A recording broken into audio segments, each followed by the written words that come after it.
ಒಂದಲ್ಲ ಎರಡಲ್ಲ 2.25 ಲಕ್ಷಕ್ಕೂ ಹೆಚ್ಚು ಸರ್ಕಾರಿ ಹುದ್ದೆಗಳು ಖಾಲಿ ಇದೆ. ಅಪ್ಪ, ಈ ಮಾತು ಕೇಳಿದ ತಕ್ಷಣ ಎಲ್ಲರ ಕಿವಿ ನೆಟ್ಟಗಾಗುತ್ತೆ. ಇಷ್ಟೊಂದು ಹುದ್ದೆಗಳು ಖಾಲಿ ಇದೆಯಾ ಸರ್ಕಾರದಲ್ಲಿ ಅಂತ. ಆದ್ರೆ ಇದನ್ನ ಭರ್ತಿ ಮಾಡುವಂತಹ ನಿಟ್ಟಿನಲ್ಲಿ ಮಾತ್ರ ಯಾರು ಮುಂದಾಗ್ತಾ ಇಲ್ಲ.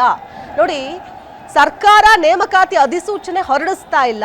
Group A, B, C, D ಹುದ್ದೆಗಳು ಖಾಲಿ ಬಿದ್ದಿದ್ರೂ ಕೂಡ ಅವುಗಳನ್ನು ತುಂಬೋದಕ್ಕೆ ಸರ್ಕಾರ ಯಾವುದೇ ಕ್ರಮ ತೆಗೆದುಕೊಳ್ತಾ ಇಲ್ಲ. ಅದರಲ್ಲೂ ವಿಶೇಷವಾಗಿ ಸರ್ಕಾರಿ ಉದ್ಯೋಗದ ಕನಸನ್ನ ಕಂಡು ಪ್ರಥಮ ದರ್ಜೆ ಸಹಾಯಕ, ಕಿರಿಯ ದರ್ಜೆ ಸಹಾಯಕ ಸೇರಿದಂತೆ ಗ್ರೂಪ್ ಸಿ ಮತ್ತು ಕೆಎಸ್ ಪರೀಕ್ಷೆಗಳಿಗೆ ಪ್ರತ್ಯೇಕವಾಗಿ ತಯಾರಿ ಮಾಡ್ತಾ ಇರೋರು ಕೂಡ ಇದರಿಂದ ತೀವ್ರವಾಗಿ ಬೇಸತ್ತು ಹೋಗ್ಬಿಟ್ಟಿದ್ದಾರೆ. ಸರ್ಕಾರದ ನಡೆ, ಇವ್ರು ಯಾವಾಗ ನೇಮಕಾತಿ ನೋಟಿಫಿಕೇಶನ್ ಕೊಡ್ತಾರೋ, ಯಾವಾಗ ಕಾಲ್ ಫಾರ್ಮ್ ಮಾಡ್ತಾರೋ, ಓದಿ ನಮಗೆ ಸಾಕಾಗೋಗಿದೆ, ಈ ಸಿಲೆಬಸ್ಸೇ ಮರ್ತು ಹೋಗೋ ಲೆವೆಲಿಗೆ ಆಗ್ತಾ ಇದೀವಿ. ಆದ್ರೆ ಇವ್ರು ಮಾತ್ರ ನೇಮಕಾತಿ ಮಾಡ್ತಾ ಇಲ್ಲ, ಆಯ್ತಾ, ನೋಟಿಫಿಕೇಶನ್ ಮಾಡ್ತಾ ಇಲ್ಲ. ರಾಜ್ಯ ಸರ್ಕಾರ ಸರ್ಕಾರಿ ಹುದ್ದೆಗಳಿಗೆ ನೇಮಕಾತಿ ಅಧಿಸೂಚನೆಯನ್ನೇ ಹೊರಡಿಸ್ತಾ ಇಲ್ಲ. ಇದಕ್ಕೆ ವಿರೋಧ ವ್ಯಕ್ತಪಡಿಸಿ ಇವತ್ತು ರಾಜ್ಯಾದ್ಯಂತ ಆಕ್ರೋಶ ಭುಗಿಲೆದ್ದಿದೆ. ಎಲ್ಲದಕ್ಕೂ ಕೂಡ ಮುಖ್ಯವಾಗಿ ಅದರಲ್ಲೂ ನೋಡಿ, ಉನ್ನತ ಶಿಕ್ಷಣ ಇಲಾಖೆಯಲ್ಲಿ ನೇಮಕಾತಿ ಆಗಿಲ್ಲ. ಇದರ ಪರಿಣಾಮ ಉಪನ್ಯಾಸಕರ ಕೊರತೆ ಶುರುವಾಗ್ಬಿಟ್ಟಿದೆ. ಉಪನ್ಯಾಸಕರೇ ಇಲ್ಲ ಅಂದ್ರೆ ಯಾವ ರೀತಿ ನೀವು ಕ್ವಾಲಿಟಿ ಆಫ್ ಎಜುಕೇಶನ್ ಎಕ್ಸ್ಪೆಕ್ಟ್ ಮಾಡೋದಕ್ಕಾಗುತ್ತೆ ಸರ್?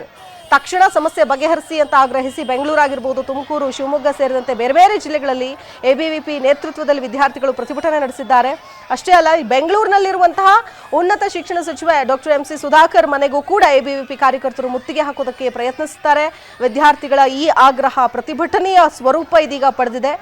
ಈ ಬೃಹತ್ ಹೋರಾಟದ ಆಂದೋಲನವಾಗಿ ಪರಿವರ್ತನೆ ಆಗುವಂತಹ ಎಲ್ಲ ಆತಂಕ ಸೃಷ್ಟಿಯಾಗಿದೆ. ನೋಡಿ, ಇಂತಹ ಸಮಸ್ಯೆಗಳು ಬರಬಾರ್ದು ರಾಜ್ಯಕ್ಕೆ.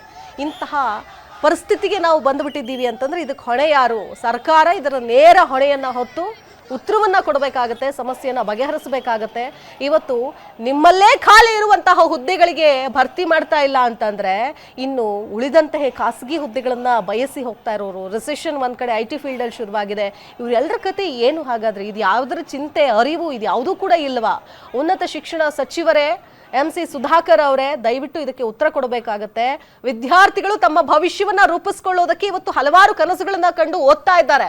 ಅವರು ಓದೋರಿಗೂ ಕೂಡ ಉಪನ್ಯಾಸಕರ ಕೊರತೆ ಇದೆ. ಎಷ್ಟೋ ಕಾಲೇಜುಗಳಲ್ಲಿ ಉಪನ್ಯಾಸಕರ ಕೊರತೆ ಇದೆ. ಯಾವ್ಯಾವ್ದೋ ಸಬ್ಜೆಕ್ಟ್ಸ್ಗೆ ಉಪನ್ಯಾಸಕರಿಲ್ಲ, ಅಥವಾ ಇರೋ ಅತಿಥಿ ಉಪನ್ಯಾಸಕರನ್ನೇ ಅಲ್ಲಿ ಎಕ್ಸ್ಟ್ರಾ ಕೆಲಸಗಳನ್ನ ಮಾಡಿಸ್ಕೊಳ್ತಾ ಇದ್ದಾರೆ. ಇರೋರ್ನ ಖಾಯಂ ಕೂಡ ಮಾಡ್ತಾ ಇಲ್ಲ.